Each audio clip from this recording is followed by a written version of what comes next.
is if we can't buy something 10 times in cash, then we just don't buy it. Guys, please do not go broke trying to look rich. Plus, you need to understand that most people are so self-absorbed and so self-conscious as to the way that they look or the way that they come across that they don't have any time to care about what shoes you have or what car you drive or what watch you have. You know, and maybe this comes from me living in Chelsea and London. You know, living in London and then especially in Chelsea, you know, it's very European, and I think the European way is a lot more under the radar. To be honest, London is a very wealthy city, and London, compared to, say, for example, a city like LA, in LA, for the most part, everyone looks more rich than they actually are, whereas in London, for the most part, everyone is a lot more richer than they look. You know, to give you an example, I might be at a restaurant with my Patek Philippe Nautilus, you know, my 5711, or I might be there with my rose gold Royal Oak, and you know, I might be thinking I'm the shit. I've got, you know, $50,000 to $70,000 on my wrist, and then there's gonna be someone on another table who's got a Nautilus that looks exactly like mine, except his is the 40th anniversary Nautilus, his is white gold, and his is around 300,000 market value.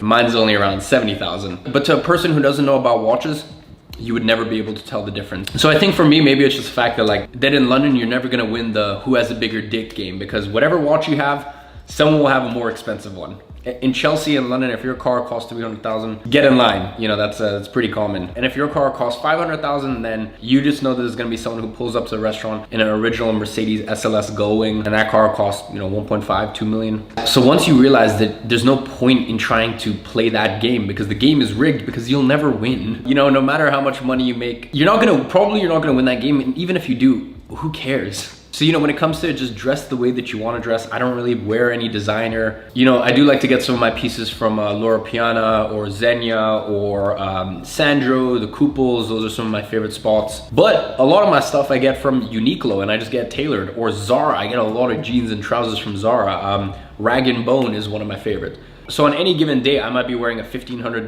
turtleneck or a $15 turtleneck. It doesn't really matter. That's also the beautiful thing about when you don't really wear any brands. You know, you don't wear your Gucci's, your Balenciagas, your anything like that. Because there's no label, it genuinely could be super expensive or super cheap. And the way that you dress it up, you know, you're kind of flying under the radar. And I just think it's better that way. And once again, when it comes to accessories and this and that, for example, watches, I'm super into horology. Just buy whatever it is that you want. You know, I have a very big watch collection worth $300,000-$400,000, but those are investments to me. I've actually made money on my watch collection. And when it comes to, say, something like a car, in London, rather than buying a 458, I want to get a Renault Twizy. You know, on that car, the doors are actually optional. So the reason I'm saying all this stuff is it brings it back to the point of, like, if you can't buy it 10 times in cash, then you just can't afford it. If you can't buy that watch you want to buy 10 times over in cash, you can't afford it.